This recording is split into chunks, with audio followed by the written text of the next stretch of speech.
Jai Hind everyone. In this video, we are going to do GS1 topper copy of Kasturi Panda ma'am. इनके GS1 में 114 marks आए थे and मेरा जो हमेशा से एम्फोसिस यही रहा है कि मैं वही टॉपर कॉपी यहाँ पे करवाता हूँ जो कि या तो कोई रीसेंट टॉपर की हो ताकि समझ में आए कि यूपीएससी क्या चाहती है, या फिर अगर किसी टॉपर का मुझे नाम याद आ जाए. जैसे कस्तूरी पांडा मैम का मुझे याद है, जब मैंने 2024 में शायद जब इनकी टॉपर कॉपी पढ़ी थी तब उस लाइक कि अरे अच्छा लिखती हैं, तो इसीलिए मैं ये टॉपर कॉपी लेकर आया हूँ. तो लेट अस सी. पहला क्वेश्चन है ये: India's traditional wealth of mural paintings depict the variety of themes and features. ठीक है, तो यहाँ पे ये कह रहे हैं कि इंडिया की जो मुराल पेंटिंग्स होती हैं ये variety of themes and features को दिखाती है. तो अब इसमें दो तरीके हैं सीख सोचने के. तो पहला तो यही होगा कि थीम्स क्या दिखाती हैं और फीचर्स क्या दिखाती हैं. ठीक है, और या तो मुराल पेंटिंग के हिसाब से सीख लो. जैसे मुराल पेंटिंग में मुझे कौन सी याद आती है? मुझे अजंता का याद आ रहा है, मुझे बृहदेश्वर टेम्पल याद आ रहा है, फिर उसके बाद मुझे मुराल्स याद आ रही हैं, लेट्स से जो बुद्धिस्ट मुराल्स होती हैं. इसके बाद may be that is all, है ना. मतलब इतनी ही जो है वो मेन मेन याद आ रही है मुराल पेंटिंग्स. तो अब देखते हैं मैम ने क्या करा है. और इसकी थीम क्या होती होगी? थीम होती होगी रॉयल लाइफ को दिखाती होगी, सोशल स्ट्रक्चर को दिखाती होगी, सोशल हायरार्की को दिखा देगी. ठीक है, फिर उसके बाद let's say social structure, social hierarchy और जनरल, मतलब क्या कहते हैं, जो डिफरेंट डिफरेंट ऑक्यूपेशंस होती हैं उनको दिखा देगी, है ना. तो something something like that I would write कि डिफरेंट डिफरेंट ऑक्यूपेशंस को दिखा देगी, कि मुराल्स में दिखा रहे हैं कि कोई काम कर रहा है, कोई कुछ कर रहा है. फिर स्पिरिचुअलिज्म को दिखाएगी, है ना. फिर इसी के साथ साथ क्या कहते हैं, बिलीव्स को दिखाएगी कि सोसाइटी के बिलीव्स क्या हैं. भी इसका मतलब क्या होगा कि गॉड्स को दिखा देगी. इसी के साथ साथ तंत्र को दिखा देगी, है ना. जैसे कि ब्लैक मैजिक हो गया, वो सब दिखा देगी. तो something like this we can write. चलिए, तो अब देखते हैं कैसे लिखा है इन्होंने. तो अब मुझे क्या करना है, मुझे बेसिकली क्योंकि मुझे थीम्स एंड फीचर्स ज़्यादा आते हैं, तो मैं थीम्स एंड फीचर्स पे ज़्यादा ध्यान दूंगा और इसके बेसिस पे लिखूंगा, क्योंकि मुराल तो तीन चार ही आ रही हैं. चलिए देखते हैं. Mural paintings are art that have adorned walls and solid surfaces as a part of rich traditional wealth of India from 10th century BC to 10th century AD to present day. ठीक है, themes क्या होती हैं इनकी? In upper palaeolithic and mesolithic age, general day to day activities like hunting and dancing.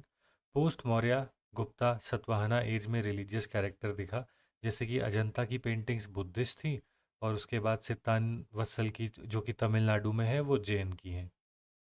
South में in Cholas, Pandyas and Vijayanagar age mostly Hindu themes थी, जैसे कि पद्मनाभपुरम, जो कि केरला में है, वहाँ पे हमको दिखता है. लेपाक्षी मंदिर जो कि आंध्रा में, वहाँ पे दिखता है. कंटेम्प्रेरी टाइम्स में हम क्या देखते हैं? It is mostly limited to tribal culture, जैसे कि Warli art and Pithora paintings. Features क्या होते थे? अर्ली मिसोलिथिक में अर्ली अर्ली मिसोलिथिक में नेचुरलिस्टिक कलर्स होते थे जो कि फ्रॉम फ्लावर्स एंड लीव्स लिए जाते थे. Example red for hunters and green for dancers. फिर उसके बाद newer techniques came up later, जैसे कि fresco, wet plaster in Ajanta Ellora paintings. Later periods of Chalukya and Pallavas and Mughals. With Mughals advent there was also a marked use of artificial and golden colours. Contemporary tribal art is simplistic. इसी के साथ साथ religious motives can be seen in festival related mural art at home, जैसे कि Kolam in south and Lakshmi Lakshmi Jholi in east. और यहाँ पे ma'am ने वर्ली मुराल की पेंटिंग दे दी. Although murals are dying piece of art, young painting enthusiasts are trying to revive its this wealth in forms of textile, decorative saris etcetera. इससे better answer क्या हो सकता है? फीचर्स लिख दिए, थीम लिख दी, और उसके अंदर इन्होंने क्या करा, 3 पॉइंट बना दिए कि प्री हिस्टोरिक, फिर उसके बाद अर्ली जो हिस्ट्री थी मौर्य गुप्ता पीरियड की, साउथ इंडिया की बता दी और कंटेम्प्रेरी बता दिए। 4 पॉइंट निकाल लिए, और क्या चाहिए, है ना। So you see right, there is a way of thinking. जो टॉपर जिस तरीके से सोच रहे हैं ना, तो हमको उसको सीखना है और एग्ज़ाम में लगाना है। चलिए अगले क्वेश्चन पे चलते हैं।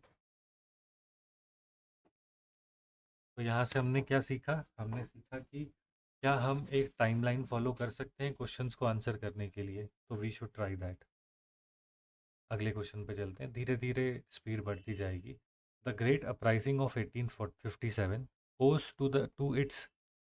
its failure as much as to ideological issues as to logical issues analyze।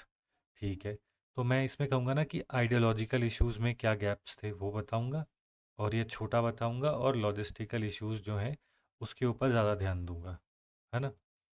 चलिए देखते हैं क्या लिखा है।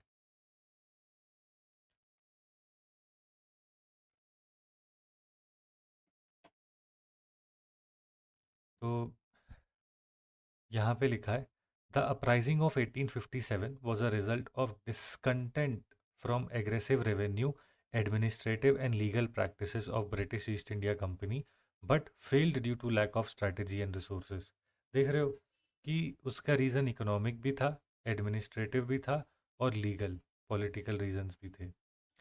तो आइडियोलॉजिकल इश्यूज में क्या था, driven by in interest ideology in and presence of diverse grievances. Example, peasants को लैंड रेवेन्यू का इशू था, सिपॉय को animal cartridge lower salary and crossing the sea का था, rulers due to subsidiary alliance and doctrine of lapse, और उसकी वजह से जो एनेक्सेशन हो रही थी।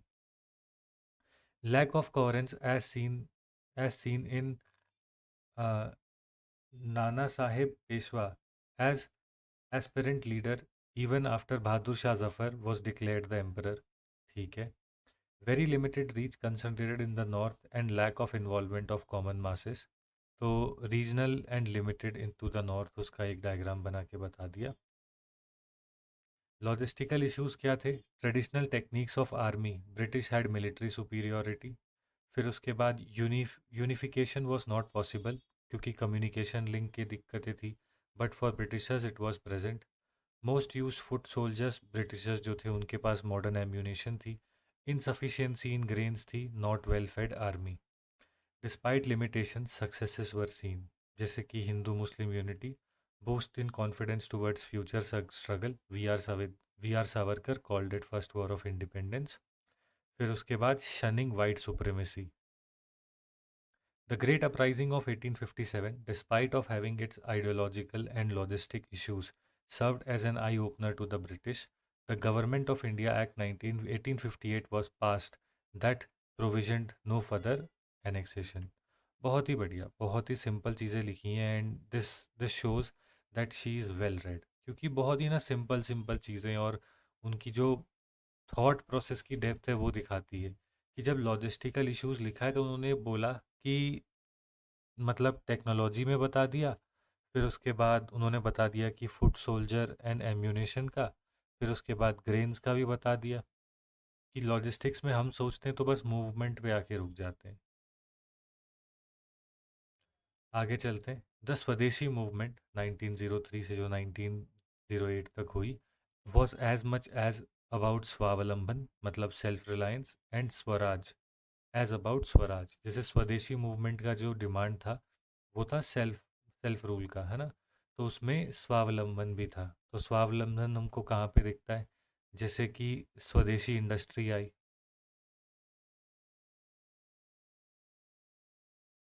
ठीक है, ये पहला हो गया। फिर इसी के साथ साथ नेशनल काउंसिल फॉर एजुकेशन बनी, जो कि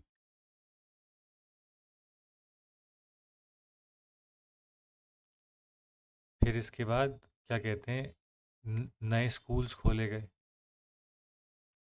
नए स्कूल्स एंड कॉलेजेस। ठीक है, चलिए अब देखते हैं मैम ने क्या लिखा है। और इसी के साथ साथ एक हमने वो देखा था ना, साउथ इंडिया में मतलब क्या बोलते हैं, स्वदेशी इंडस्ट्री भी खुली। स्वदेशी जो इंडस्ट्री थी उसको भी पुश मिला इसकी वजह से, राइट। जैसे स्टीमिंग कंपनीज खुली बहुत सारी, जो कि ट्रैवल, मतलब बोट्स होती थी उस समय पे ट्रैवल करने के लिए, जैसे आज प्लेन है वैसे उस समय बोट होती थी, तो बहुत सारी स्ट्रीमिंग कंपनीज भी खुली। चलिए, तो यहाँ पे लिखा है swadeshi movement was a reaction to partition of Bengal in particular and opposition to foreign dependency and foreign rule in general. About Swavalamban, it was about Swavalamban या फिर self reliance. Foreign clothes were burnt, only indigenous textiles like khadi were used. Foreign goods were boycotted. फिर उसके बाद Indian education आई, जैसे कि Bengali national college was set up by Aurobindo Ghosh, national council of education under S C. Mukherjee. आत्मशक्ति की बात करी गई रविंद्रनाथ टैगोर जी के द्वारा। इंडियन थीम्स आई पेंटिंग में बाय रविंद्रनाथ टैगोर। फिर इसी के साथ साथ ये कौन सा चंद्र रॉय है, स्टार्टेड बंगाल केमिकल इंडस्ट्री, ठीक है।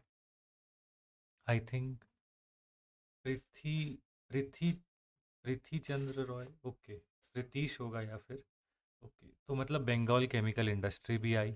फिर उसके बाद it was about self rule, तो यहाँ पे swaraj resolution was passed by in the Calcutta session 1906, moderate petition on Indianisation of civil services, extremist exposed that Britishers only exploited India and Swaraj was necessary, extended the struggle to Bombay, बाल गंगाधर तिलक की छाव के नीचे, और लाला लाजपत राय जी उसे पंजाब तक ले गए। स्वावलंबन and Swaraj, first introduced during Swadeshi movement, has continued to shape India's policies till today as PM Nehru's import substitution and PM Modi's Atmanirbharta agenda. I told you na, she is fantastic.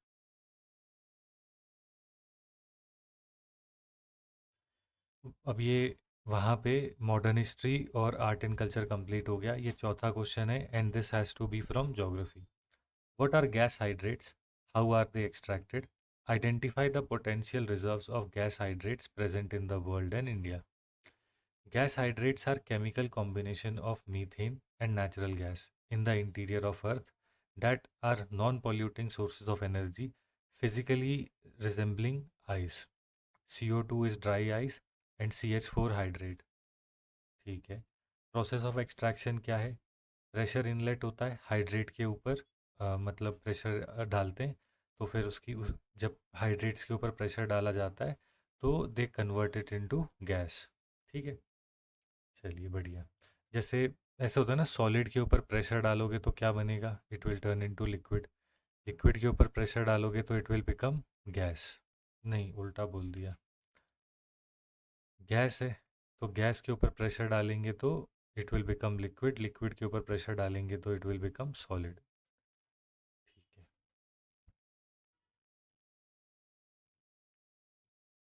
तो यहाँ पे P1 लिखा हुआ है pressure exerted, P, ये जो P है यहाँ पे लिखा है gas hydrates ruptures under pressure and released through P2, ठीक है। अब यहाँ पे पोटेंशियल गैस हाइड्रेट्स के रिजर्व्स बता दिए, south Africa, Norwegian shelf, Russia, China, east China sea का बेसन, लेक बैकाल, ऑस्ट्रेलियन बेसन। यहाँ पे चिली कोस्ट बता दी और यहाँ पे कैलिफोर्निया कोस्ट बता दी। मैंने सुना इंडियन ओशन और आर्टिक आर्टिक में तो प्रचंड गैस हाइड्रेट्स हैं। Potential gas hydrate reserves in India, Brahmaputra basin, Krishna Godavari, Kaveri Vaigai, Kerala shelf and gulf of Kutch. और यहाँ पे बोल रहे हैं कि इसके बेनिफिट्स क्या होंगे, लो ग्लोबल वार्मिंग पोटेंशियल होता है, India's vision for gas based economy, import dependence for fuel कम होगी and low current account deficit, ठीक है। Gas hydrates possesses a unique potential to achieve India's NDCs of target of reducing 33% emissions under Paris deal. Hence, Economic Survey 2018 suggests to ramp up investment in technology in this sector.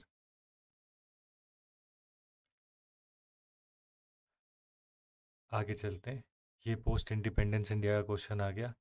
The state reorganisation act did not lead to resolution of all the regional problems for all times critically examined, ठीक है। The state reorganisation act 1956 was passed, और इसमें basically क्या था, language के basis पे जो states हैं वो बन सकती हैं, was passed after the recommendation of Fazal Ali commission, but due to previous disinterest as seen by JVP committee, all regional aspirations were not addressed. Regional problems that remained unresolved: Maharashtra Gujarat separation in 1960, Haryana and Himachal Pradesh carved out from Punjab, northeastern states in 1970s जैसे कि Manipur, Tripura, Arunachal Pradesh etcetera from Assam या फिर Nipah, continued till 2000, Chhattisgarh from MP and Jharkhand from Bihar. Recently, Telangana was separated from Andhra Pradesh in 2013. The ongoing aspiration has not yet addressed are Vidarbha from Maharashtra, Saurashtra from Gujarat, Harit Pradesh in Uttar Pradesh, and Bodoland in Assam. क्या बात है, मतलब to be able to think so much, मतलब कितनी clarity चाहिए रहेगी. However, multiple demands were addressed, जैसे कि पोस्ट विस post Vishal Andhra movement, southern states, okay, southern states like Andhra Pradesh for Telugu regions, Samyukta Karnataka movement Kannada region, and Dravidian movement for Tamil Nadu. ठीक है. State had to be rearranged for administrative convenience due to large area of the country. Some insurgent and secessionist tendencies were reduced, especially in the northeast. Further decentralization was also granted by 73rd and 74th constitutional amendment.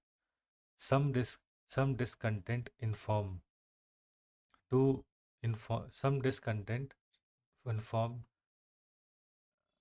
of some discontent in form of relative deprivation and sons of soil doctrine continue to adorn parts of subnationalism in India, but no doubt that State Reorganization Act in fact united India, empowered mass consciousness, and prevented balkanization of India. Badhiya. I can't believe that this is written in 3 hours. But whatever it is, we are getting fantastic perspectives. अब हम आ चुके हैं environment पे, या फिर disaster पे कह लो. The occurrence of landslide is driven by a combination of both natural and anthropogenic causes. Why India is more prone to landslide? Suggest suitable measures to prevent the phenomena and mitigate its effect. ठीक है. Landslide is sudden movement along the slope. 65% of landslides in India occur in the Himalayan region in the north and Western Ghats in the south. Natural causes क्या है? Heavy rainfall हो जाती है, earthquake हो जाती है, और ग्लेशियर आउटबर्स्ट हो जाते हैं, तो उसकी वजह से भी लैंडस्लाइड हो जाती है. एंथ्रोपोजेनिक रीजंस क्या हैं इसके? तो इसमें मैम ने बोला है कि हैवी रेनफॉल, फिर उसके बाद अर्थक्वेक. ठीक है.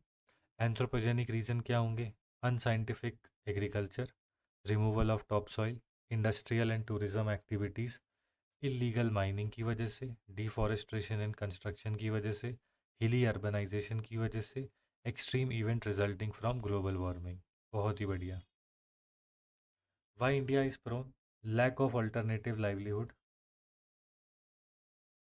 ट्राइबल एरियाज में dependence on hilly tract for cultivation and habitation, low level of literacy जो कि बस 55% है, developmental activities over carrying capacity of soil, construction है, industries etcetera for unregulated tourism भी है. फिर इसी के साथ साथ हम जो रूल्स हैं इन्वायरमेंट प्रोटेक्शन एक्ट के, उसकी अच्छे से इम्प्लीमेंटेशन नहीं कर रहे. क्या मेजर्स हो सकते हैं? अर्ली वार्निंग सिस्टम लगाओ, लैंडस्लाइड जोनिंग करो, और जीपीएस और एआई का इस्तेमाल करो. इसी के साथ साथ जो कंस्ट्रक्शन एक्टिविटीज़ हैं उनको रेगुलेट करना चाहिए हिली रीजन में. इसी के साथ साथ पेनल्टीज़ लगानी चाहिए कोई भी अगर इलीगल माइनिंग करता है. प्लांटेशन ड्राइव होनी चाहिए. क्यों? क्योंकि अगर ऐसे कोई स्लोप है, इस पर बहुत सारे ऐसे प्लांट लगा दोगे तो ये मिट्टी को बाइंड कर लेते हैं. इसी के साथ साथ स्टोन पिचिंग ऑफ हिल्स होनी चाहिए, एंड वाइन नेटिंग होनी चाहिए. ठीक है. Alternative opportunity to tribal in the non hilly areas होनी चाहिए. ठीक है. जैसे झूम कल्टीवेशन होती है ना, तो उसमें ये लोग क्या करते हैं, एक स्पेसिफिक टैक्ट को बर्न कर देते हैं और फिर आगे चले जाते हैं, और फिर उस पार्ट को बर्न करते हैं. धीरे धीरे पूरी की पूरी जो हिल होती है वो न्यूड हो जाती है. तो इसीलिए कह रही हैं कि ऑल्टरनेटिव अपॉर्चुनिटीज़ ट्राइबल के लिए दे सकते हैं। मिटिगेट इफ़ेक्ट क्या हो सकते हैं? Immediate, short term, long term.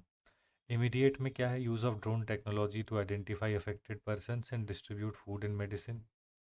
Short term में क्या होगा? रिहेबिलिटेशन होनी चाहिए, multi stakeholder approach to with the help from civil society.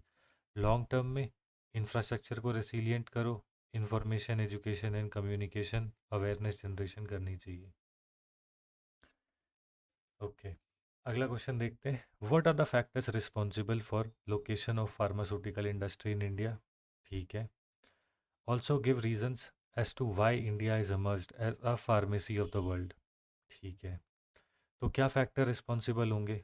पहला तो होगा लैंड, दूसरा होगा लेबर, तीसरा होगा कैपिटल। ये तो तीन हो गए।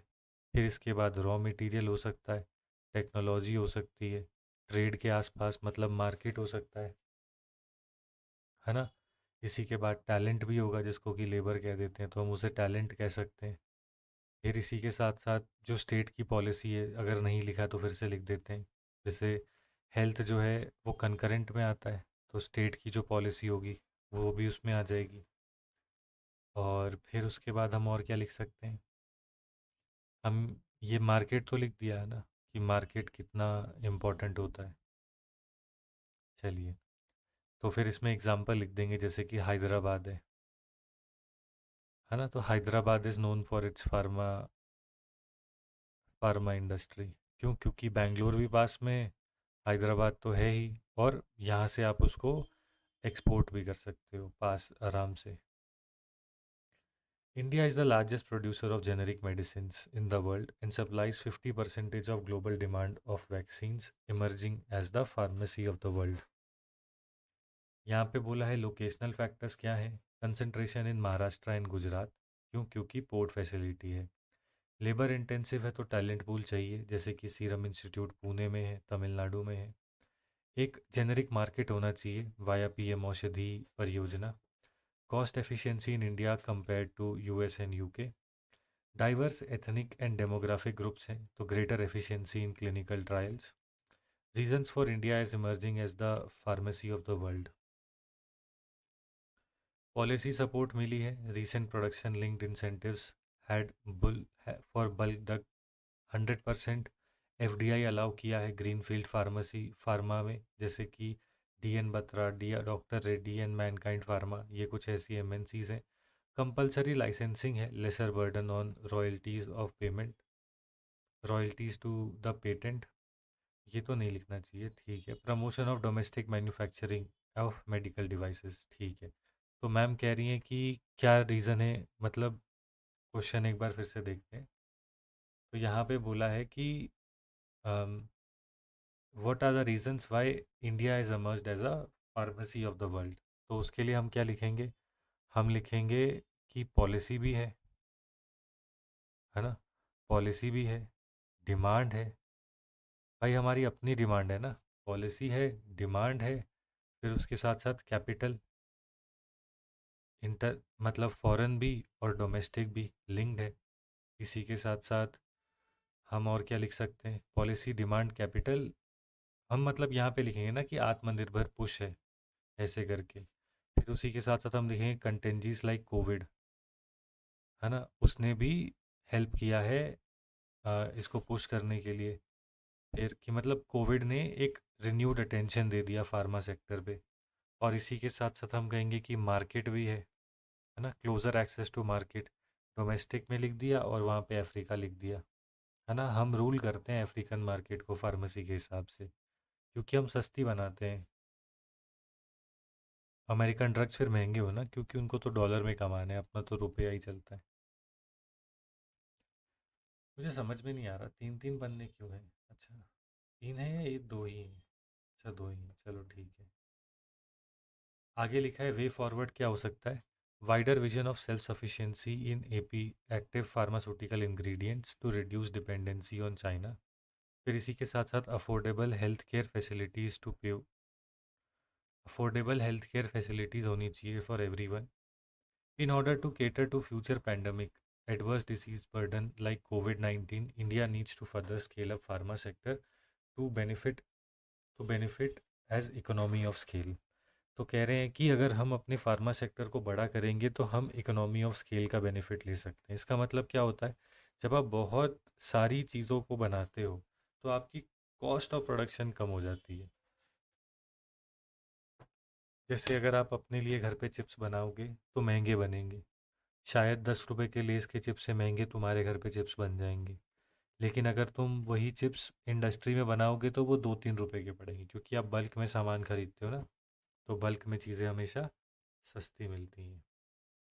तो ये कहने की कोशिश हो रही है। I think fantastic answer. ऐसे होता है ना कि इतनी सिंपली चीज़ों को समझा दो कि इन्विजिलेटर भी वो हो जाए कि भाई नंबर तो देने पड़ेंगे, लिखा तो बढ़िया ही है। Explain the understanding of peri urban areas, जो पेरीफेरल अर्बन एरियाज हैं। What are the issues and problems in the peri urban areas? Also suggest suitable measures for more effective governance in the peri-urban regions. Peri-urban areas refers to the extended areas around the city which have similar features like dense population but may lack similarity in amenities like health and sanitation. तो यहाँ पे peri urbanisation के बारे में बोला है। Urban areas example Chandigarh, तो उसके पास में यहाँ पे दे दिया मोहाली, और ऐसे करके कि और यहाँ पे चलो मान लो SAS नगर करके एक जगह है, वो दे दिया। ठीक है, तो इश्यूज एंड प्रॉब्लम्स क्या है? ओवर क्राउडेड स्पेस है, may lack proper water sanitation and open spaces. Unscientific development हो रही है, जैसे कि because of which it has greater vulnerability to disaster, चाहे वो फ्लड, साइक्लोन एंड अर्थक्वेक क्यों ना हो।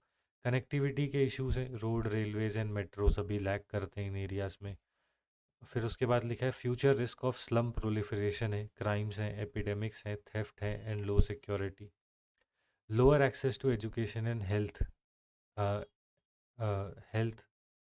Institutions in the cities. अब यहाँ पे लिखा है challenges to the governance of peri urban areas क्या है? Not notified under municipal delimitated areas, lack of proper survey about demography and employment, difficult to check migration here. Measures to improve क्या है? Conducting sample survey about population, affordable urban transport होना चाहिए for connectivity to school and employment, provision of services like land land nights, then उसके बाद sanitation in the peri urban areas itself, strengthening the urban local bodies here, greater devolution of funds and infrastructure etc. फिर यहाँ पे लिखा है कि territorial mapping and including notified area committees and town area committees. By 2030 40% of India is expected to live in the cities. Effective policies of on peri-urban areas is essential for urban rejuvenation. ठीक है, अगले question पे चलते हैं। It is important to understand the dynamics of population growth for designing an appropriate response, elaborate. ठीक है, तो अगर पॉपुलेशन ग्रोथ अगर हमको समझ में आएगा तो उससे हम क्या कर सकते हैं? Poverty, health, education, social schemes. फिर उसके बाद poverty, health, education, social schemes. Can we talk about let's say maternal health, gender dynamics, है ना? फिर इसी के साथ साथ क्या कहते हैं, पॉपुलेशन स्टेबिलिटी, फैमिली प्लानिंग जिसको कहते हैं। ये सारी चीज़ों के लिए हमको डायनेमिक्स ऑफ पॉपुलेशन ग्रोथ जो है वो समझना ही पड़ेगा। Family planning, economic development, capital investments, ये सारी चीज़ों के लिए तो हमको पता ही होना चाहिए ना कि पॉपुलेशन ग्रोथ कैसे हो रही है। Population in India grew more than 3 times, from 36 crores in 1947 to 125 crores in 2011. The response to such unprecedented growth requires proper analysis of the dynamics. Birth rate, family size, economic economic potential of the parents, access to birth control technologies. Fertility rate क्यों पता होना चाहिए? इससे हमको पता चलता है कि educational, economic and political empowerment of women कितनी हो रही है। Family planning and awareness generation में भी फर्टिलिटी रेट का हेल्प करता है। डेथ रेट अगर पता हो तो लाइफ एक्सपेक्टेंसी समझ में आएगी, जिससे कि एक्सेस टू हेल्थ केयर समझ में आता है। आईएमआर बताता है weight of the child and nutrition of the mother. MMR जो है ये बताता है कि anaemia in women and institutional deliveries कितनी हो रही है। वाह भाई क्या बात है। माइग्रेशन, तो माइग्रेशन से समझ में आएगा कि पुश फैक्टर्स क्या हैं माइग्रेशन के लिए, कि क्या चीज़ें पुश करती हैं compelled for job opportunities. Pull factor क्या होते हैं, rising aspiration in youth. And इसी के साथ साथ कैन बी डोमेस्टिक और इंटरनेशनल, 16 मिलियन इंडियन डायस्पोरा है। यहाँ पे लिखा है appropriate response for the above क्या है, employment for reaping demographic dividend, sterilisation drive and access to contraceptives, high education higher education for women, Sukanya Samriddhi Yojana, counselling by ASHA workers ताकि family planning हो, PM Jay health insurance and Ayushman Bharat health and wellness centres, Poshan Abhiyan, mid day meal scheme, maternity benefit act और जननी सुरक्षा योजना। रर्बनाइजेशन जो कि मनरेगा के नीचे, रर्बनाइजेशन and MNREGA जैसी स्कीम्स। फिर इसी के साथ साथ protection of the emigrants. Population growth will continue to garner research proper population growth will continue to garner research and response aiming at proliferation of slum, aging society problems, adolescent pregnancies, failure of PCP and DT Act. A multi-pronged strategy by new population policy is need of the hour. ऐसा लग रहा है भाई किताब से लिखा हो, इतना बढ़िया, इतने इतने परफेक्ट लग रहे हैं answer. Discuss the relevance of Mahatma Gandhi ji's idea of secularism in current times. तो secularism in the West means separation of religion from the state. However, Indian model of secularism is inspired from Mahatma Gandhi's idea of equality of all religion, जिसको कि कहते हैं सर्वधर्म समभाव। सर्वधर्म समभाव।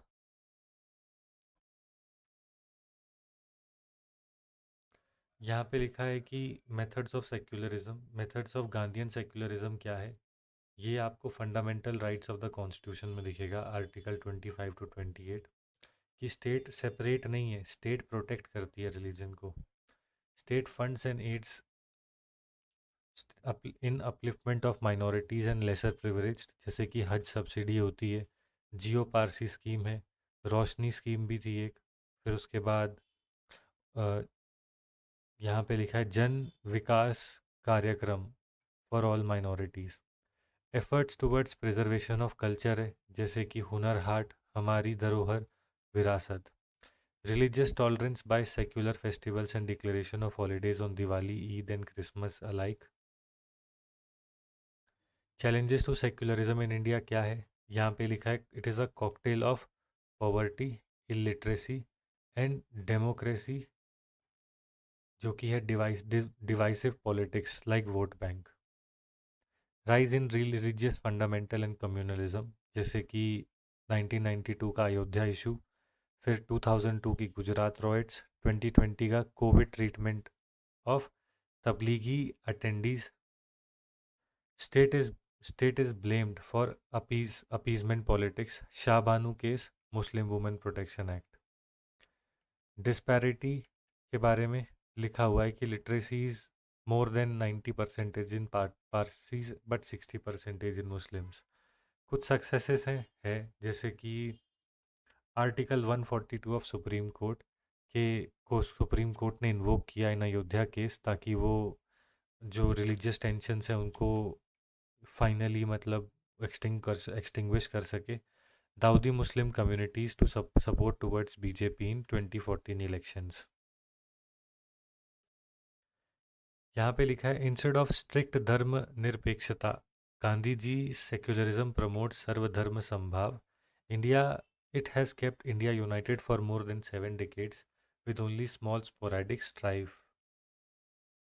Okay, let us do the 11th question.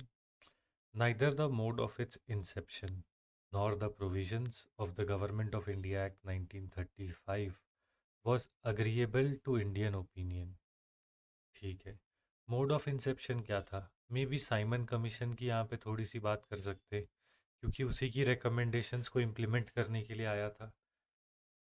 फिर इसके बाद इट वाज अ टाइम जब हम पूर्ण स्वराज की बात कर रहे थे, और and government of India act was passed by the parliament in UK, जिसमें कि इंडिया की कोई रिप्रेजेंटेशन ही नहीं थी। 1930 तक पूर्ण स्वराज की बात होनी शुरू हो गई थी ना, तो इसलिए बोल रहा हूँ। फिर इसके बाद हम कह सकते हैं अम, कि 1928 में जो वो था ना, Birkenhead challenge, can we also write about that? Maybe कि बर्किनहेड चैलेंज को तो हमने कंप्लीट कर ही दिया था विद नेहरू रिपोर्ट, बट उसके बाद मतलब क्या कहते हैं, ठीक है, उसको हम नेक्स्ट वाले में लिख सकते हैं कि provisions of government of India act 1935 were not agreeable to Indian opinion. जैसे कि फंडामेंटल राइट्स की बात हुई थी, कहाँ गए? फिर उसके बाद यूनिवर्सल अडल्ट फ्रेंचाइज की बात हुई थी, नहीं मिला।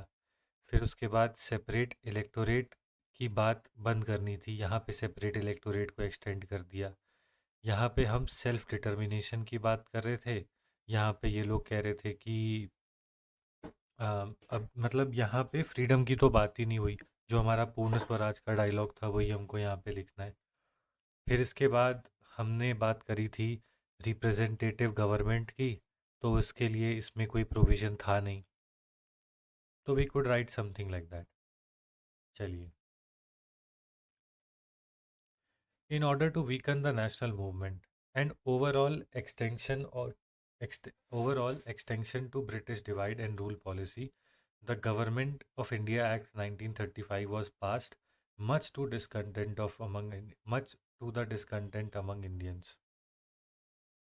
Mode of the inception were unagreeable. Recommendation by Simon Commission सारे के सारे वाइट थे. Extension of separate electorate to depressed classes, जो कि attack on India's unity था. Round table conferences convened before the act. Deadlock among the factional minority interests. Declaring elections only motive was to concept to to corrupt politicians by granting some power. ठीक है. Provisions in the Act were unagreeable because diarchy was introduced, very complex system of administration seen in the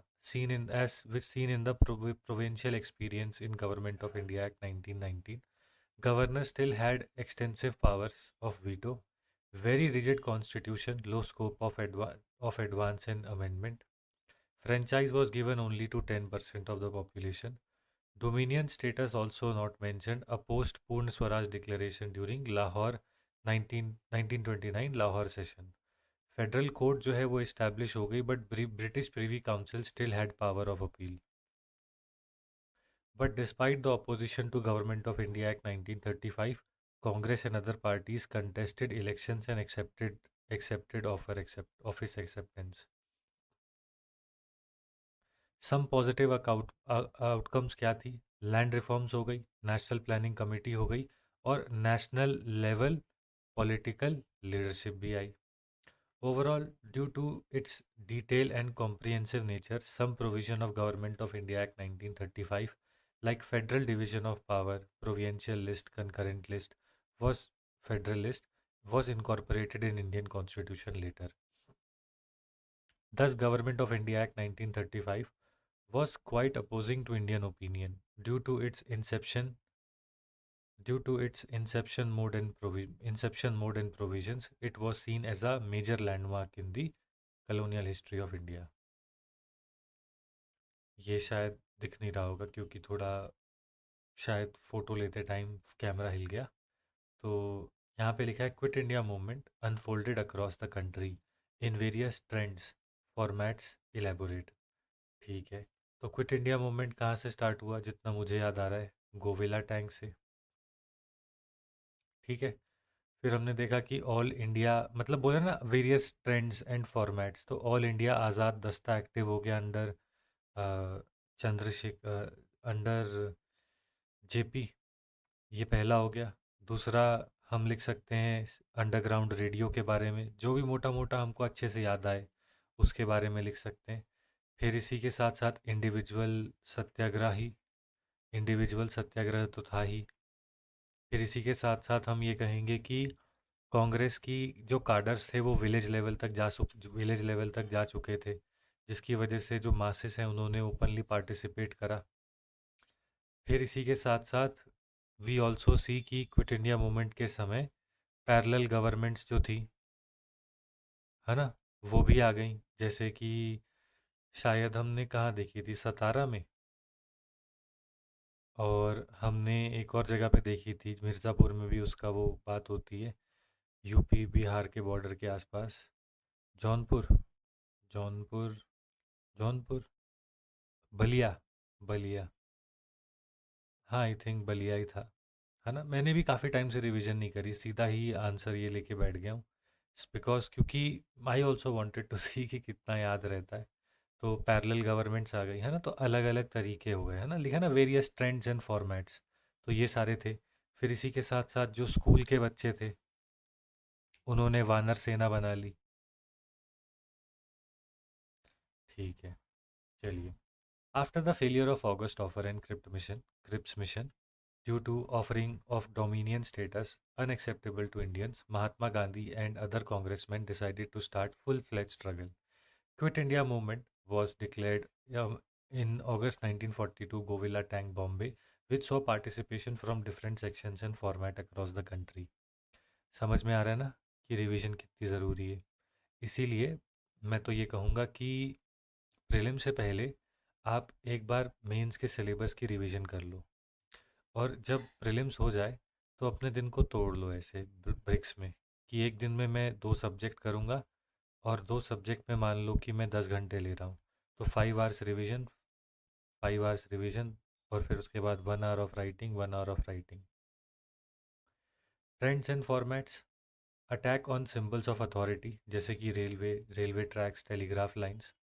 underground activities जैसे कि जयप्रकाश नारायण जी का, राम मनोहर लोहिया का, बीजू पटनायक का। Underground radio by Usha Mehta. Young leadership आई जैसे Aruna Asaf Ali, strikes करी गई। मास पार्टिसिपेशन था वुमेन का, वर्कर का, पेजेंट का। Leaders were arrested and the movement was mostly leaderless yet continued and turned violent. Parallel governments आई जैसे कि यहाँ पे देखिए Ballia, Satara and Tamluk. Some exceptions were opposition from the Muslim League, workers did not join, support to World War II, princely states kept away. But general trends क्या थी? Rise in nationalism, believe that Indians cannot be ruled by outsiders without their choice, confidence from previous elections, and office holding about ability to self rule.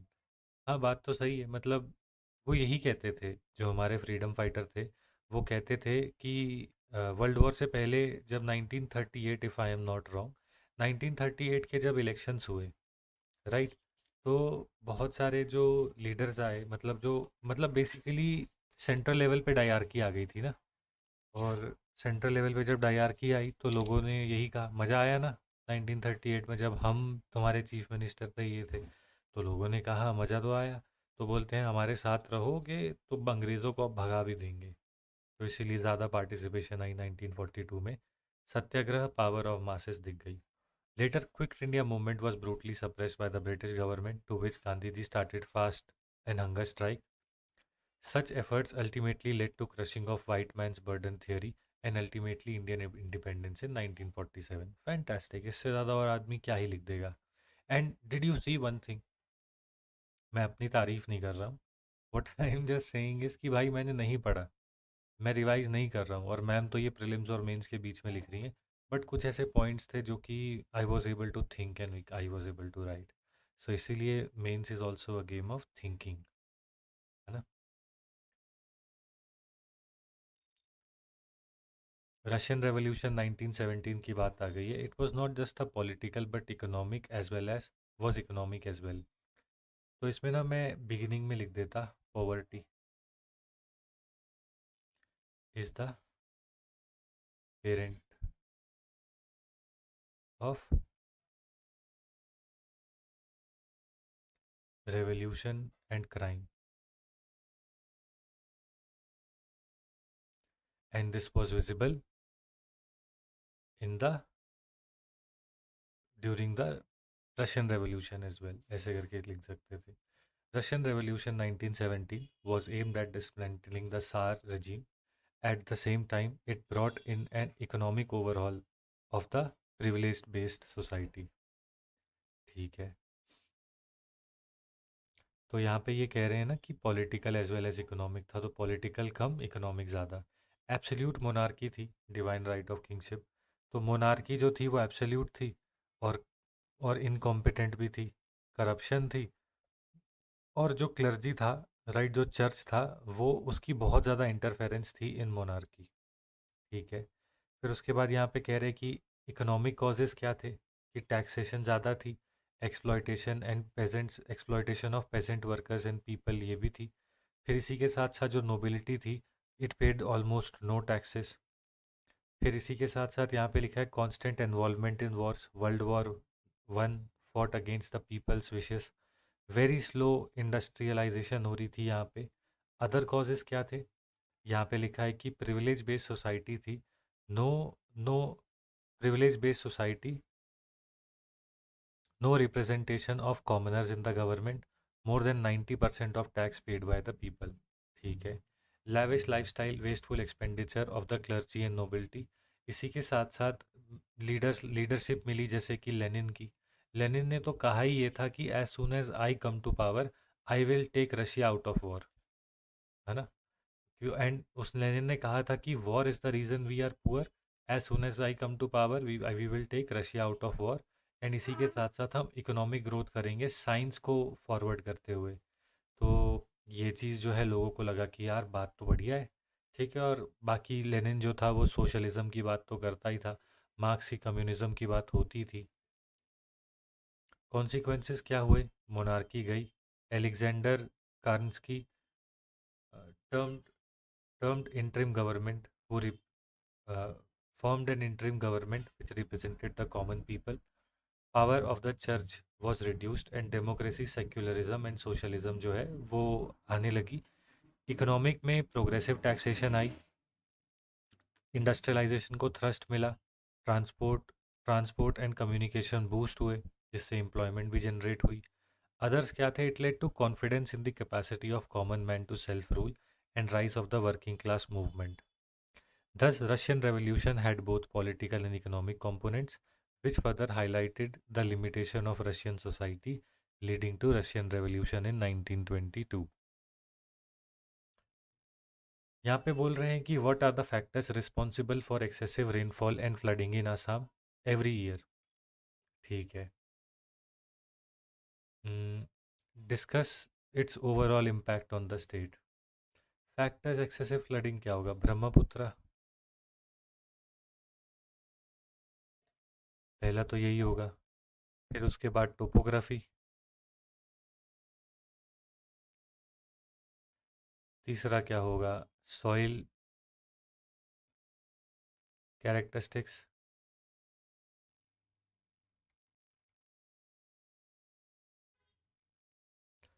और क्या हो सकता है, कटोरे जैसा उसको क्या कहते हैं भाई, यू शेप्ड टोपोग्राफी कह लेंगे ना इसको, कि टोपोग्राफी ऐसी है, इधर से पानी आता है, इधर से बाहर नहीं जा पाता तो बीच में फंस जाता है।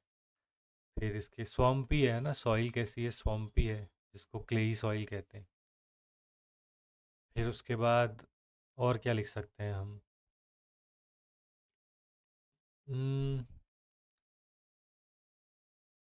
ज्योग्राफी भी उसकी वैसी ही है, मतलब कह लेंगे कि, मतलब क्लाइमेट कह लेंगे, मतलब एक्सेसिव रेनफॉल एंड फ्लडिंग, तो रेनफॉल के लिए तो क्लाइमेटिक कंडीशन भी है, क्योंकि रेनफॉल एंड फ्लडिंग लिखा है ना, तो क्लाइमेटिक कंडीशन, कि बे ऑफ बंगाल ब्रांच से बहुत सारा पानी उठा लेती है और वो हिमालय पे लगता है, और फिर आसाम में तो फ्लड्स होंगे ही, ऐसे करके लिख सकते हैं। फिर इसी के साथ साथ और क्या लिखा जा सकता है आसाम के लिए, चलिए ठीक है, मैम का भी देखते हैं। और फिर उसके बाद ओवरऑल इम्पैक्ट क्या होगा, इम्पैक्ट होगा लॉजिस्टिक्स पे, इम्पैक्ट होगा डेवलपमेंट पे, इम्पैक्ट होगा ह्यूमन रिसोर्सेज पे, इम्पैक्ट होगा स्टैंडर्ड ऑफ लिविंग पे, इम्पैक्ट होगा इंफ्रास्ट्रक्चर पे, और इम्पैक्ट हो जाएगा overall let's say service delivery and development पे। ऐसे करके लिख देंगे। Due to unique presence of differential topography, drainage system, and seasonal reversal of winds due to monsoon, India experiences excessive rainfall and sporadic flooding in general, and particularly northeast, including Assam, is an example of this. Factors for excessive rainfall: orographic topography है, Assam present in the windward side, जैसे है तो यहाँ से हवा आती है, यहाँ पे आसाम है तो पूरी की पूरी बारिश यहीं आ जाएगी। उसके बाद लिखा है कि मानसून क्लाइमेट है, तो 3 से 4 महीने तो कंसनट्रेटेड रेनफॉल होती है।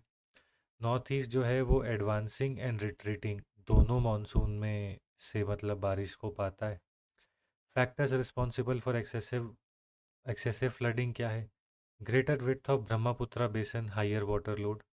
फिर इसी के साथ साथ सिल्टिंग ऑफ द बेसन भी है, similar reasons for Bihar flood also, कि यहाँ से सिल्ट बहुत आती है तो वो बेस पे बैठ जाएगी तो पानी, ये वही बात हो गई ना, मान लो आपके पास एक ग्लास है, इस ग्लास में आप मिट्टी डालते जाओ, मिट्टी डालते जाओ, सिल्ट आती जाएगी तो क्या होगा, पानी बाहर आता रहेगा ना, दूर दूर फैलता रहेगा, तो वही सेम चीज़ यहाँ हो रही है। मैम कह रही है एंथ्रोपोजेनिक रीजंस भी हैं, एम्बार्कमेंट काट दी, माइनिंग कर ली, और अनप्लान्ड अर्बनाइजेशन है, कि पहले जो ब्रह्मपुत्रा थी वो ऐसे चलती थी, फिर धीरे धीरे पानी कम हुआ तो अब यहाँ चल रही है, तो यहाँ पे तुमने बिल्डिंगें बना ली, फिर अगली बार जब ब्रह्मपुत्र आएगी तो फिर हाहाकार मचाएगी, वैसा लिख रही है ma'am. Climate change induced events, impact क्या है? Loss of life and property, infrastructure damage हो जाता है, डिस्प्लेसमेंट होगी तो डेवलपमेंट कहाँ ही रहेगी, वल्नरेबिलिटी, ट्राइबल सबसे ज़्यादा वल्नरेबल है, हेल्थ केयर का इशू है भाई, ना साफ़ पानी होगा और डिजीज़, वाटर ब्रोन डिजीज़ तो आएंगे ही। वे फॉरवर्ड क्या है? Integrated basin management, early warning system, hazard zonation होनी चाहिए, इन्वायरमेंट इम्पैक्ट असेसमेंट भी होनी चाहिए, capacity building of the vulnerable population, awareness about flood inducing activities, wetlands को कंजर्व करना चाहिए। क्यों? क्योंकि यही वेटलैंड्स हैं जो कि एक्सेसिव वाटर को सक करते हैं, एंड सैंड माइनिंग को बैन करना चाहिए। Disaster like flood can push population to abject poverty. Multi-pronged, holistic, stakeholder approach is necessary to deal with it. जैसे चौर करके होता है, चौर करके, तो ये होता क्या है, ऐसे मान लीजिए ब्रह्मपुत्र आ रही है, तो यहाँ पे बीच में एक रॉक है, ठीक है, तो सारी सिल्ट आएगी और ये रॉक के आसपास ऐसे इकट्ठी होने लगेगी, ठीक है, जितनी भी सिल्ट आ रही थी रॉक पे टकरा के इकट्ठी होने लगेगी, तो क्या होगा, ये सिल्ट यहाँ पे इकट्ठी होते होते हार्ड हो जाएगी, फिर धीरे धीरे क्या होगा कि ये ऐसे करके पूरी फैलती रहेगी, तो ऐसे चुआर बन जाएंगे, तो लोग फिर इस चुआर के ऊपर रहने लग जाते हैं, बिकॉज एग्रीकल्चर के लिए बहुत अच्छी जगह होती है। तो ऐसे चुआर्स पे रहोगे तो भाई रिस्की है ना, एक बार आई नहीं बाढ़, आप गए, तो ऐसे कि इन चुआर्स के ऊपर जो इलीगल हैबिट इनहेबिटेंट्स हैं उनको रीलोकेट कराना। Okay, so this is the 15th question. 15th question है नहीं, मतलब मैम ने शायद लिखा नहीं है, what it is I don't know, may be उन्होंने ये बाद में लिखा हो, जब पेपर लिख रही होंगी तो उनसे ये लिखा नहीं गया होगा। तो हम 16th क्वेश्चन देख लेते हैं, क्योंकि इसमें वही नहीं है, मतलब क्वेश्चन ही नहीं है। Urbanization can be prevented from turning ugly, not by keeping people away from the cities, but by taking cities to where people already live. इसका मतलब क्या है? डेवलपमेंट ऑफ टीयर 2 सिटीज़, ठीक है, पहला तो ये। दूसरा urbanisation, discuss in this context the need for developing urban and rural India in a mutually symbiotic manner. Tier 2 cities, urbanisation, फिर उसके बाद स्कीम्स लाइक पूरा, फिर इसी के साथ साथ क्या कहते हैं, can we not write about let's say, हाँ मतलब इतना ही दिमाग में आ रहा है, और क्या ही है कि विलेज, मतलब विलेज में जो है एक्सेस मिलनी चाहिए फैसिलिटीज़ की, वही सब कुछ।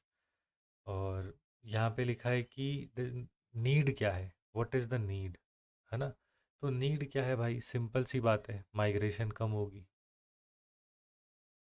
है ना, माइग्रेशन कम होगी। फिर इसी के साथ साथ जो अर्बन के ऊपर स्ट्रेस है वो भी कम होगा, और रूरल जो इकोनॉमी है उसको बूस्ट मिलेगा। तो जो पॉवर्टी है वो कम होगी, जो कैपिटल है वो डिस्ट्रीब्यूट होगा, डेवलपमेंट इंक्लूसिव हो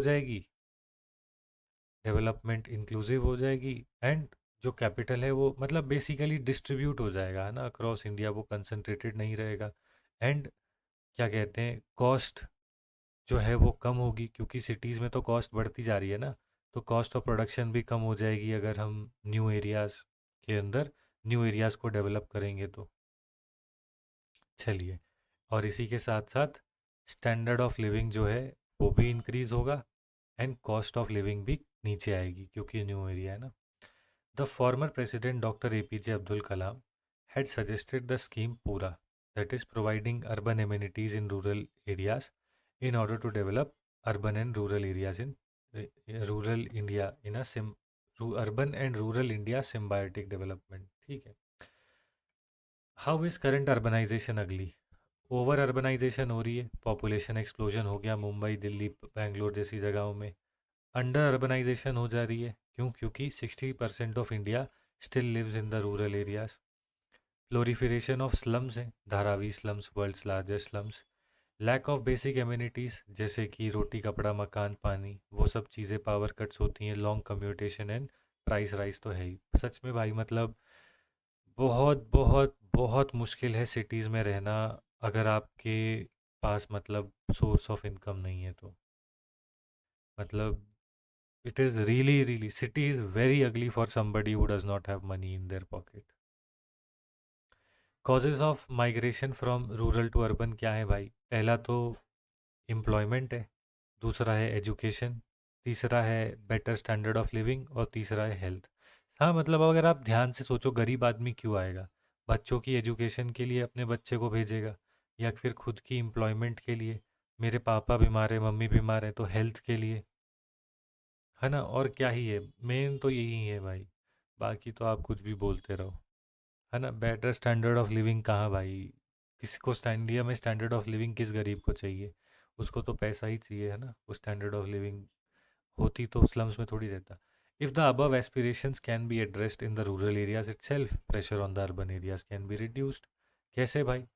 यहाँ पे लिखा है taking cities to rural, skilling of the rural youth करो, PM Kaushal Vikas, entrepreneurial trust, जैसे कि 65% of food processing MSMEs are in rural areas.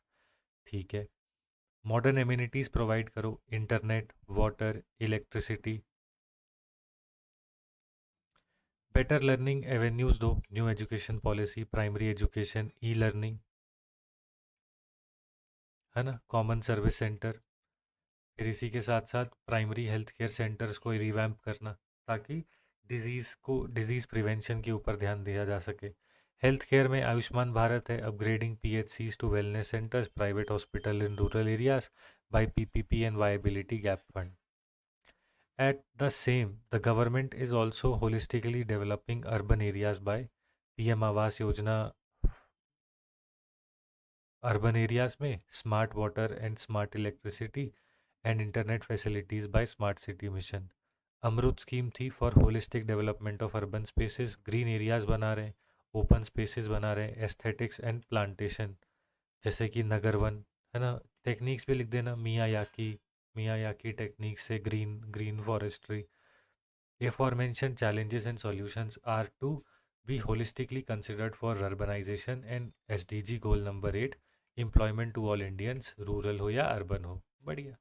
या फिर to develop India in a symbiotic manner, ऐसे भी जैसे समझ सिम्बायोटिक मैनर बहुत ज़रूरी है, मैंने भी अभी ध्यान दिया भाई। सिम्बायोटिक का मतलब X is dependent upon Y and Y is dependent upon X. तो ऐसे हम कर सकते थे कि सप्लाई चेन को विलेजेस में लेकर जाना, है ना। सप्लाई चेन एंड इंडस्ट्री को विलेज में लेके जाना, और कंजम्पशन तो सिटीज़ में ही होगी। कुछ भी कर ले तुम know, it is not possible in any state of India जहाँ पे सिटी से ज़्यादा कंजम्पशन विलेज में हो जाए, क्योंकि भाई देश की जो जीडीपी है ना, उसका मेजॉरिटी हिस्सा हमारा सिटीज़ में से आता है। If I am not wrong, 60 to 70%। The year 2021 has been declared as the International Years of Fruit and Vegetable. Comment on the need for such a declaration. Also discuss the potential and challenges of horticulture sector in India. क्या बताना है? सबसे पहली चीज़ कि need क्यों है ऐसी declaration की. दूसरा, potential of horticulture, challenges in horticulture, solutions of the same. ये सब बताना है. नीड क्यों है भाई? क्योंकि हमारी डाइट कार्ब्स बेस हो गई है. ठीक है. हमको क्या कहते हैं वो हो रहा है, जो माइक्रो न्यूट्रिएंट्स होते हैं, है ना, वो नहीं मिल रही. तो उसकी वजह से मेल न्यूट्रिशन भी हो सकता है. इसी के साथ साथ जो फ्रूट्स एंड वेजिटेबल्स हैं, है ना, वो इंश्योर करते हैं एंटीऑक्सीडेंट, जो कि कैंसर जैसी बीमारी से भी आपको बचाते हैं. ठीक है. तो बेसिकली ऐसी ऐसी बातें हम लिख सकते हैं. ठीक है. तो पोटेंशियल ऑफ हॉर्टिकल्चर क्या है? पोटेंशियल ही पोटेंशियल है भाई, है ना. एंड इसके जो क्या कहते हैं चैलेंजेस हैं, हॉर्टिकल्चर सेक्टर के जो चैलेंजेस हैं, उसके बारे में भी we can write. The horticulture sector contributes to 30% of India's agricultural GDP. The fruits and vegetable sector further provides impetus to double agro export by 2022. ठीक है. तो हॉर्टिकल्चर सेक्टर के ये सब मतलब ऐसे वाले क्वेश्चन आप ना फैक्ट के बिना नहीं लिख सकते. ठीक है. I don't have fact so see I don't have points. ठीक है. ये सब तो लिख देंगे नीड वीड, बट उसमें कि भाई कितना हॉर्टिकल्चर है, कितना होना चाहिए.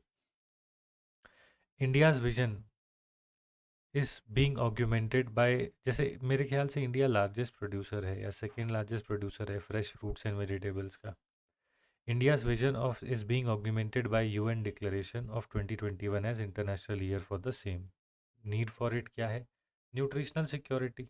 कैसे? मतलब every second child in India suffers from malnutrition. Income security, doubling farmers income. और ये तो बैकयार्ड में लग जाएगा ना.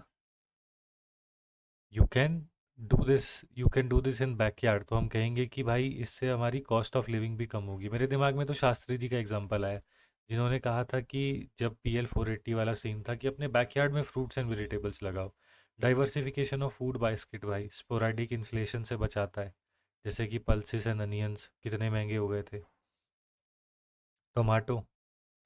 तो क्लाइमेट रेसिलियंस है, जैसे कि consume relatively less water than the cereal and paddy. क्या बात है. फूड सिक्योरिटी है, potential for second green revolution in horticulture sector. फिर इसी के साथ साथ एक्सपोनेंट इनकम है, रिड्यूस करंट अकाउंट डेफिसिट, आत्मनिर्भर भारत, आत्मनिर्भरता in horticulture. I think we have आत्मनिर्भरता in horticulture. We already have it. जैसे यहाँ पे लिखा है ना कि डेट्स वेट्स मिल जाएंगी. यहाँ पे लिखा अनियंस एंड ऑरेंजेस, केरला के बनाना, तमिलनाडु के टमाटर. फिर इसके बाद ईस्टर्न बेल्ट के मैंगोस, बिहार की लीची, नॉर्थ ईस्ट में ऑर्नामेंटल फ्रूट्स जैसे पाइनएप्पल मिल जाता है. J&K में एप्पल, पियर्स एंड कीवीज मिल जाएंगे. बढ़िया. सप्लाई चेन ही है चैलेंजेस तो मेन. चैलेंजेस में क्या है? स्पेशल है, जैसे कि टोपोग्राफी है तो ओनली स्पेसिफिक प्लेन प्लेट्यू हिली ट्रैक सूटेबल है. स्क्यूड रेनफॉल पैटर्न्स है तो वाटर स्ट्रेस की वजह से दिक्कत हो सकती है. इसी के साथ साथ इंस्टीट्यूशनल क्रेडिट होना चाहिए, मतलब इंस्टीट्यूशनल क्रेडिट देना है. अवेयरनेस कम है. MSP होनी चाहिए फ्रूट्स पे MSP नहीं होती. पॉसिबिलिटी ऑफ क्रॉप फेलियर भी है, जैसे सुपर बग्स. अब दिमाग चल रहा है, GS3 पढ़ा नहीं है ना, तो सुपर बग हो गए. फिर उसके बाद we can talk about weeds, मतलब सुपर बग्स हो गए. फिर इसके बाद हम कहेंगे कि जैसे एप्पल फ्रॉस्ट हो जाते हैं. ठीक है. टोमेटो में वो आ जाता है, क्या कहते हैं, एक पेस्ट आ जाती है ना, वो वाला. फिर इसके बाद मान लो टी का प्लांटेशन होगा तो उस पर ब्राउन रॉट आ जाएगा. ठीक है. तो ऐसे करके लिख सकते हैं. वे फॉरवर्ड क्या है भाई? गवर्नमेंट ने नेशनल मिशन फॉर हॉर्टिकल्चर भी है शायद, एक national mission on climate resilient agriculture extension services, जैसे कि कृषि कल्याण अभियान. सब mission on horticulture under Krishi Unnati mission. Increasing priority sector lending to horticulture infrastructure fund होना चाहिए. Post green revolution India achieved food security in cereals but fruits and vegetables remain our Achilles heel. Hence greater investment in horticulture sector is essential. या फिर ऐसे लिख सकते हैं, हमने self sufficiency dairy में और सीरियल प्रोडक्शन में तो ले ली, और हॉर्टिकल्चर नेक्स्ट है, ताकि जो हमारी प्लेट है या जो जो बास्केट्स ऑफ कमोडिटीज़ जो हम कंज्यूम करते हैं उसमें थोड़ी डाइवर्सिटी आए, जो कि हमें इंटरनेशनल स्ट्रेस एंड क्लाइमेट रेसिलिएंट हमारी जो एनर्जी बास्केट है उसे क्लाइमेट रेसिलिएंट भी बनाती है और इंटरनेशनल स्ट्रेस से भी बचाती है. India has entered the next stage of demographic transition, with population growth set to slow markedly in the next 2 decades, along with significant increase in share of the working age population. Bring out the regional variations and possible policy implications and of this and suggest way forward. बाप रे कुछ समझ में नहीं आया. India has entered the next stage of demographic transition. क्या है next stage? मतलब ओके कि टीएफआर, शायद टीएफआर जो है हमारा वो 2 से कम हो चुका है, उसकी बात कर रहे हैं. पॉपुलेशन ग्रोथ रेट स्लो हो चुका है and share of working age जो है वो भी हो गया, तो इसको डेमोग्राफिक डिविडेंड कह लेंगे. Bring out the regional variation and possible policy implications of this and suggest way forward. इसका रीजनल वेरिएशन क्या होगा? ठीक है. India has reached the TFR of near 2.1. The Lancet report predicts population growth will reduce after 2048. Economic Survey 2019 projected that the share of working age population will peak to 59% by 2041. Cause of demographic transition क्या है? Continued urbanization है, rising price level. Okay. Causes of demographic transition. Continued urbanization, rising price levels, couple preferring less children, education attainment of women है, improved health care है, family planning है, birth control, ये पहले लिखना था. Late marriages, less preference to marriages and LGBTQI families, homosexual families भी लिख सकते हैं. रीजनल वेरिएशन क्या है? गंगा बेल्ट में तो TFR अभी भी हाई है, साउथ में कम है. Coastal state is ageing fast and migration towards the waste belt, जैसे कि पंजाब एंड महाराष्ट्र. बहुत ही बढ़िया भाई, I could not think of it, मेरा दिमाग में ही नहीं आ रहा था. वाह, मैम से एक चीज़ सीख ली कि नॉर्थ, वेस्ट, ईस्ट, साउथ. वाह. ऐसे करके तोड़ लो, ऐसे करके कर लो और नॉर्थ ईस्ट कर लो. पॉलिसी इम्प्लीकेशंस एंड सजेशंस क्या है भाई?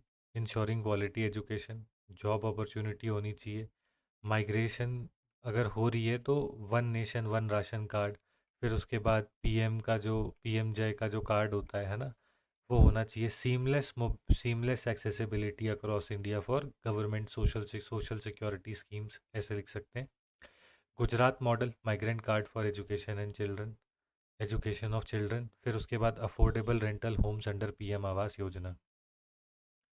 इसके बाद आगे चलें तो एजिंग पॉपुलेशन के बारे में है, तो जीरियाट्रिक केयर होनी चाहिए, ओल्ड एज होम होना चाहिए. कनेक्टिविटी को इम्प्रूव करो ताकि सिटीज़ एक्सपैंड कर सकें. ट्रांसपोर्ट अफोर्डेबल हो, इंटरनेट हो. रिटायरमेंट एज को ऊपर खींचा जा सकता है, तो all those people who are preparing for civil services. मतलब one of my friend said, यार मेरी इतनी अटेम्प्ट होगी, अब मैं कैबिनेट सेक्रेटरी नहीं बन पाऊंगा. मैंने बोला पहले तो भाई एग्ज़ाम ही क्लियर हो, फिर सोचेंगे.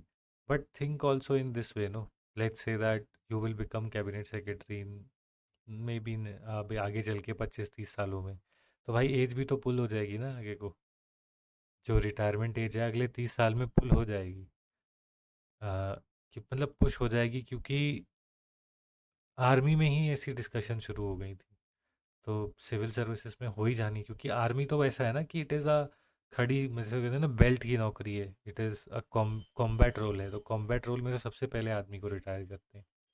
Increasing retirement age, but economic survey 19 suggested to be done years in advance to.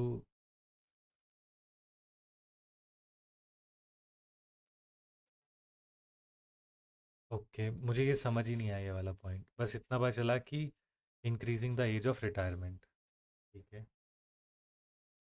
यहाँ पे लिखा है promote entrepreneurship, cooperative startups and digital India to employ youth internship, जैसे कि श्रेयस स्कीम थी. देखा, समझ में आया ना जाई, जहाँ पे जैसे वो हॉर्टिकल्चर का मिशन था, ये वाला था. जहाँ पे कुछ नहीं आता वहाँ सरकार की स्कीमें पेज भरने में काम आती हैं. हेल्थ केयर हो गया भाई, insurance penetration, preparedness for future pandemics like COVID-19. India की skill report presented more than 50% of graduates as unemployable. ले भाई, in order to reap the demographic dividend, policy that aligns skilling, learning, environment and employment is need of the hour. आगे देखते हैं ये वाला question. देख रहे हो क्वेश्चन की लेंथ कितनी लंबी है. You have to have patience to read the question and then break it and then think and then start writing.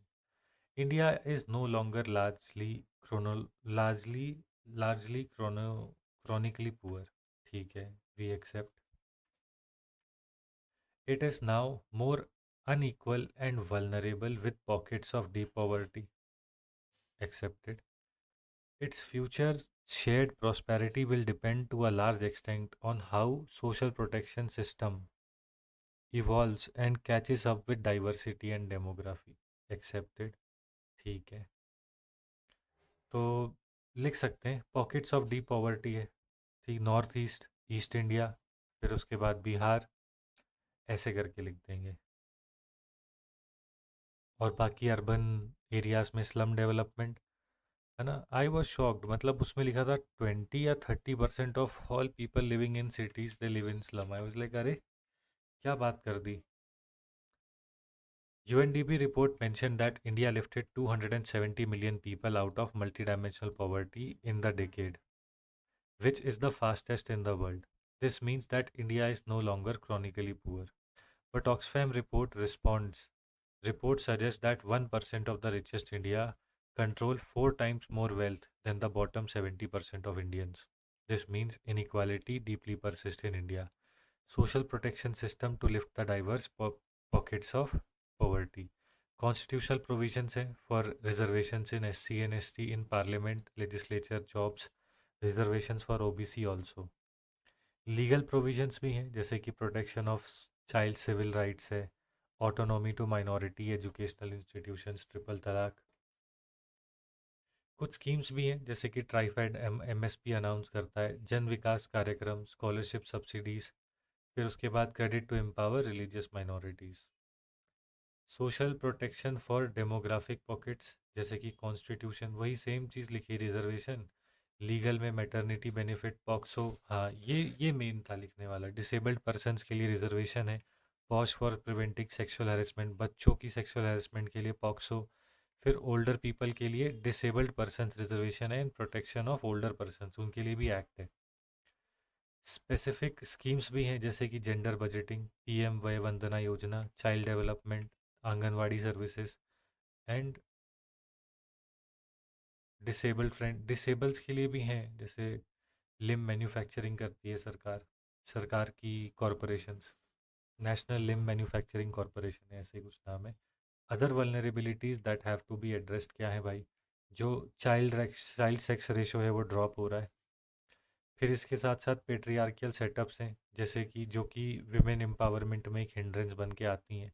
NCRB की रिपोर्ट है जो कि कहती है कि भाई राइज हो रहा है in cases of atrocities against SC STs, women and tribals. कोविड-19 पैंडमिक की वजह से extreme vulnerability of older persons and lack of decent health care, geriatric care की बात कर सकते हैं.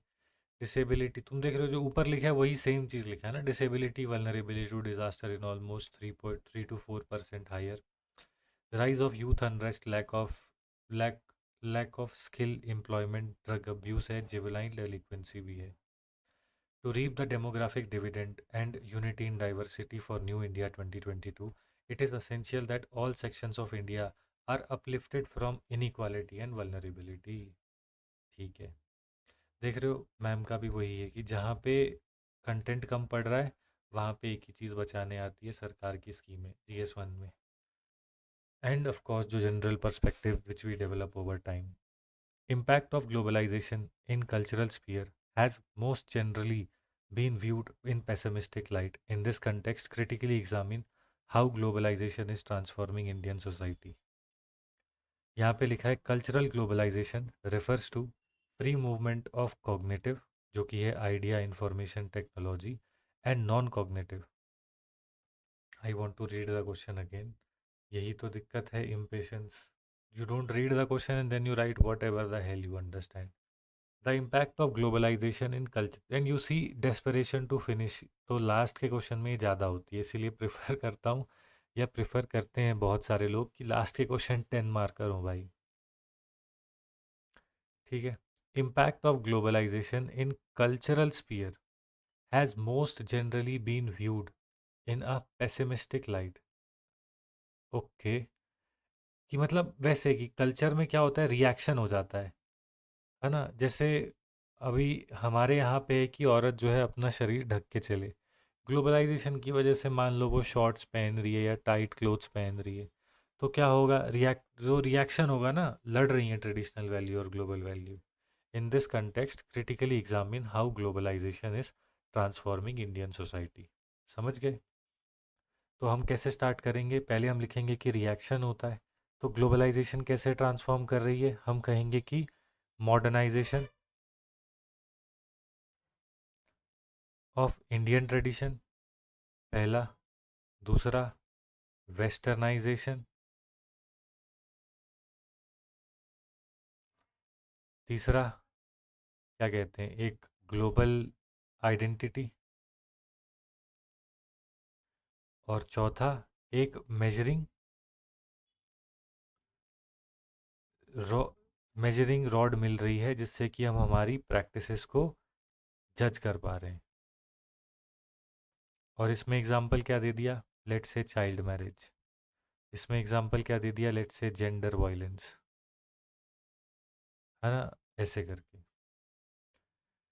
तो इसमें रिएक्शन पॉजिटिव ही नहीं है, नेगेटिव भी है। जैसे कि भाई हमारे यहाँ पे रिस्पेक्ट होती है एल्डर की, वहाँ नहीं होती, वहाँ तो दादा को हे बॉब ऐसे बोलते हैं, तो वो चीज़ गलत है कि हमारा ये अच्छा है। वेस्ट में कम इंडिविजुअल लिविंग है, इंडिविजुअलिज्म, यहाँ पे कम्युनिटेरियन लिविंग है ना, तो वो भी लिख सकते हैं कि everything is not shiny in the West. भाई अपना इंडिया भी बढ़िया, अपने कल्चर, भाई अब वी आर अ सिविलाइजेशन, है ना, कहते हैं ना कि कुछ ऐसा है कि हस्ती मिटती नहीं, दुश्मन रहा है दौरे जहाँ हमारा, कि भाई we are the only continuing civilization in the world, we are the oldest civilization. इसलिए कोई बता ही नहीं पाता कि भाई ये शुरू कहाँ से हुई, इसलिए तो सनातन कहते हैं, राइट। तो वैसे लिखना नहीं है सनातन वनातन, है ना, but we are the oldest civilization. तो हमारे जब जब सिविलाइजेशन ओल्ड होती है ना, तो उसके पास कुछ स्टेबल वैल्यूज़ होती हैं जो कि हर कोई चाहता है हो। जैसे हमारी सेक्युलरिज्म देखो, आज वेस्ट में religious racial and religious attacks हो रहे हैं, है ना। इंडिया ने उसको ऑलरेडी क्या कहते हैं, लार्जली मतलब एक्सेप्ट कर लिया bye it's value of tolerance, जो कि टाइम के साथ हमने डेवलप करी, तो हम बेटर है ना। Cultural globalisation refers to free movement of cognitive ideas information technology. ठीक है, मतलब cognitive and non cognitive. Non cognitive मतलब material aspect, goods foods and people, मतलब ऐसे लिखते हैं टेंजिबल एंड इंटेंजिबल, ऐसे लिख सकते हैं। Across national boundaries, non cognitive material culture plays a dominant role and generally seen in a pessimistic light because unfair trade practices, developed countries export finished goods and developing countries export raw material. It promotes consumerism, relative क्या क्या क्या लिखा है, it promotes relative deprivation, मुझे question समझ में नहीं आया क्या, develops a dependency culture, loans from advanced economies, food dressing style, loss of own culture and identity, migration of people competing for resources with resources with indigenous population leads to subnationalism, insurgency, displacement of tribal by foreign MNCs, leads to assimilation। मतलब क्या, मतलब समझ में नहीं है, cognitive cognitive हो गया। यहाँ पे बोला है ना कि कल्चरल स्पीयर को इसको नेगेटिवली देखा जाता है, ठीक है, तो मैंने बताया कि वो क्यों देखा जाता है, क्योंकि रिएक्शन होता है। In this context critically examine how globalization is transforming Indian society.